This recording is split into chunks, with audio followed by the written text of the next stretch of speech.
Hey guys, how's it going? Today I want to show you a game that I've been wanting to show you for a while actually. It just got a big update and some bugs got fixed and I think it's in a good spot. So this is a game called Perish, and it's a roguelite FPS set in a really cool version of the Greek Underworld, and you play as a lost soul on its way to Elysium no matter how many tries it takes to get there. So the game's got really good action, it's pretty hectic, it's a really simple game. You've got your weapons, some other equipable items that give you little bonuses, and then you've got some throwing daggers, a dash, and a kick.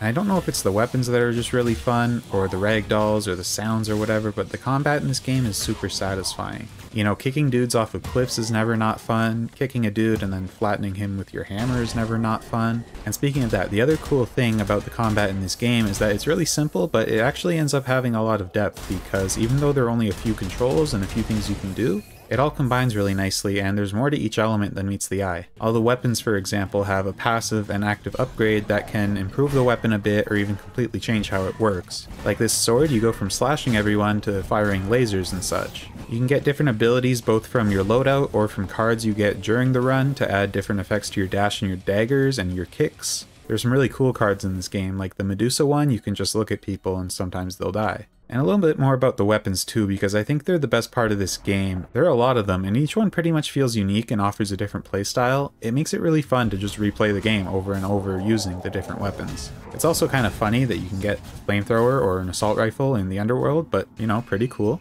Unlocking the weapons is fun too, because you get most of them through progressing, so it feels good when you get past a certain point and get a better weapon for your efforts, and then some other ones you have to look a little harder, complete some secrets and whatnot. Now that's another thing that's really good in this game, the little details and secrets they put in there for you to find. There are all kinds of lore entries and story related stuff if you're into that kind of thing, and then there are also some really powerful weapons you can find. There's also this one really big secret that has a lot of relevance to the story, and I don't want to say too much, but trust me, it's really cool and you should play the game so you can see for yourself.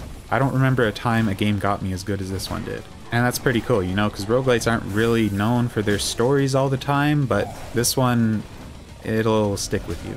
Now a little bit about the actual gameplay loop. So as a roguelite, obviously you're trying to get to Elysium, but that's easier said than done. Unless you're an absolutely elite gamer, it's going to take a few tries and you're going to get better at the game and also get better gear as you go. There are a few different stages based on different parts of the underworld, and mainly you'll just be fighting through enemies, but also completing the occasional objective. The enemies in this game are pretty basic and they're easy to kill one-on-one, but lots of them can pose a challenge. Every now and then you get a boss, which is a nice change of pace from fighting the hordes. The bosses in this game aren't the most amazing I've seen. Some of them are pretty cool, others are just okay. But I mean, it's an FPS, so that's kind of to be expected. The thing is, every fight in this game feels dangerous because there isn't a lot of room for error. You see the health in the bottom left. It's not a bar, it's in segments, so that's kind of different from a lot of games, and it's cool because you only ever lose one segment at a time. So it's not like you can get one-tapped. Every enemy essentially does the same damage, but you don't really get many segments to work with, so it ends up being pretty challenging to survive. Another thing this game does that I love and I wish more games would do is the difficulty settings. So they have presets for the difficulty, but then you can also go in and change individual settings and make the game feel exactly how you want.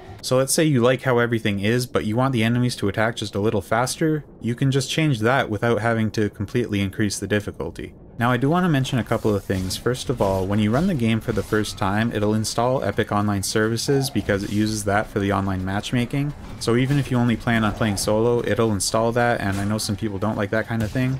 The other thing I want to mention is that the game does crash a bit, and I was getting a regular crash before this update. I'm not getting it anymore, but I think it still might exist. The thing is though, I still thoroughly enjoyed this game and played like 25 hours even with that crash. And that was really the only thing holding me back from recommending this game. It's got mixed reviews on Steam, but I don't know. If this game's mixed, then a lot more games need to be mixed. I've had a lot of fun with it, and there's still some stuff that I haven't even done. So that's that. Go check this out, and I hope you can have as much fun with it as I have. Thanks for watching, and I'll see you later.